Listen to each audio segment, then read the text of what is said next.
Young man on the track.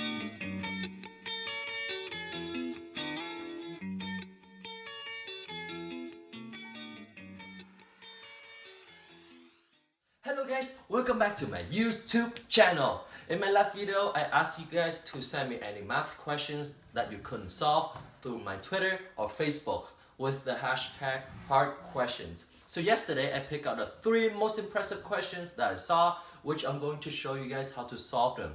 Let's go! First off, from the scientist, a type of alien cells put into a 3.8 centimeter square disk goes from sugar to aid with cell division. The equation for cell division is where n is the number of bacteria in millions in one disk and s is the amount of sugar added in grams, which must be greater than 1/3. Bacteria disks are placed on a table that has their cut information. Assume that the table is filled with as much bacteria disk as possible. Find the least number of bacteria on the largest possible table. Firstly, this is the equation of cell division. First, I'm going to simplify this equation, then I'm going to find the derivative. So, ln E2. I'm going to bring this part to the front.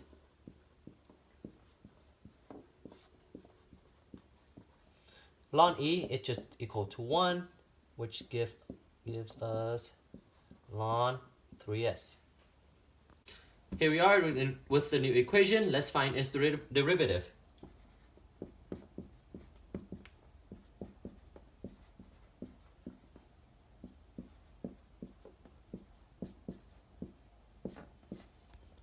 Everything over ln 3s squared. The 3 cancel out, s cancel out. Set everything equal to 0 and rewrite the whole thing.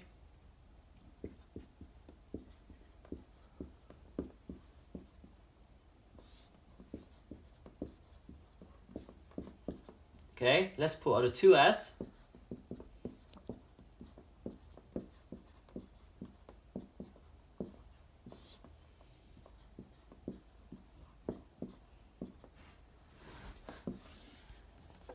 This means that only the numerator equal to 0. Therefore, s equals to 0, or 2 ln 3s minus 1 equal to 0. Let's continue to solve x using this. Bring negative 1 over and divide by 2. 3s is equal to e over 2. Therefore, s equal by 3. Alright, now let's check the endpoints. So, we have s equals 0. Since s must be greater than 1 over 3, this cannot exist. Now, s approaching 1/3. If you plug that into the equation, you're gonna have approximately 6.9. And if you plug s equal 0.55 into the equation, you're gonna get 1.2. You can see that 1.2 is the least amount of bacteria in one disk. Therefore, we're gonna use this. Next step is to calculate the largest possible table. First of all, we have to set up the first equation. Length plus width times 2 is equal to 24. Therefore, length plus width equal 12. Length equal 12 minus width. This is the first equation. Second equation, area. We're going to sub 1 into number 2. Area is equal to time. Give us expanded out squared. Now we're going to find the derivative of this and set them equal to 0. 12 minus 2w. 12 equals 2w. Width is equal to 6. Alright, okay, so here's the domain. Alright, it's time to check the endpoints. If you sub width equals 0 into the equation, you're gonna get 0. The area is 0. If you sub the width equal to 6, the area is 36 centimeters squared. If you sub the width equal 12, the area is going to be equal to 0. Therefore, you can see this is the largest possible table. Right. This is the following information that we have so far. Least bacteria per one disk is 1.2 million. Largest possible table is 36 centimeters squared. And one disk is 3.8 centimeters squared. We have to calculate the number of disks that can be placed on the table.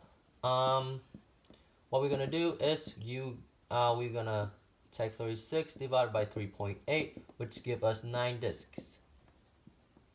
Then we have to calculate the least amount of bacteria on that table. Take 9 times 1.2, which gives us 10.8. Therefore, there are 10.8 millions is the least amount of bacteria on the largest possible table. There's your answer. Second question. At Ducklings, a model of the Duck City Hall is drawn in R3 using a 3D graphing program where everything is represented as a three-dimensional vectors. In the program, a flag post passes through point A and point B. Nearby is Starduck, which is represented as. Across from it is Tim Ductins, seen as a line perpendicular to both of the lines above and passes through C. Define the time it takes Miss Yakabuchi to drive from Tim Ductins to the flagpost, then to Starduck if her speed is 20 meters per second. Each unit in the program is equal to 1 kilometer in real life. Okay, the vector A, which represents the flagpost, goes through A and B. Therefore, the direction vector is 2, 1 minus 2, which and the vector equation can be written as K, where K can be equal to any real number. Then vector B, which represents Starduck, is this. Therefore, the direction vector can be seen this 3, 2, 4, and the point is 1, negative 3, 2, plus T, 3, 2, 4, where T can be equal to any real number. The vector equation A, vector equation B, distance formula between two skew line, and then when we sub in the number, we're gonna have this, which is equal to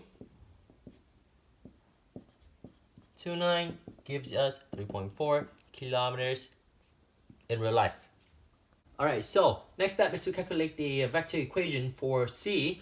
We know that it's perpendicular to A and B and it passes to the point C. Therefore, the directional vector is equal to the cross product of A and B, which is equal to 8 minus 14, 1. And the vector equation is S8, 14, 1, where S can be equal to all real number. Vector equation A, vector equation C. We have the distance formula between the two skew line. After we sub in the number, we're gonna have this. Alright, then if you sub in the calculator, we're gonna have 80 over 2, root of 61, give us 1.63 kilometers in real life. Since we have the distance between the flagpost and the Starduck and the distance between the flagpost and Tim Ductins, the total distance is 5.03 kilometers. You have to convert it to meters because the speed is given in meters per second.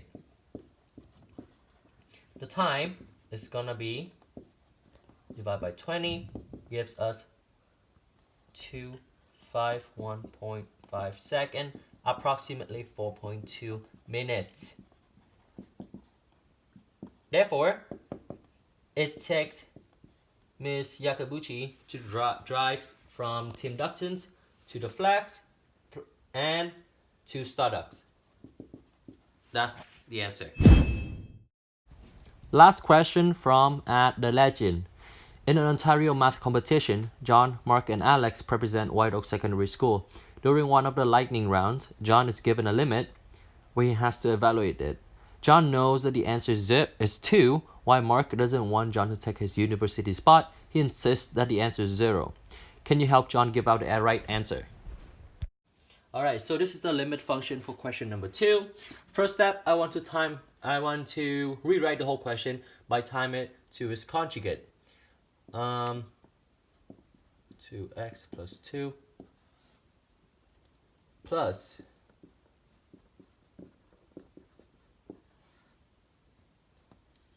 repeat the whole thing.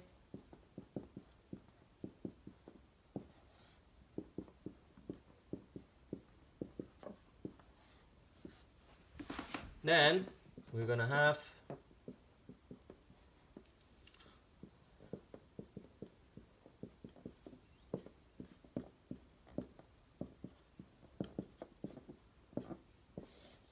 everything over x squared is 2x plus 2 .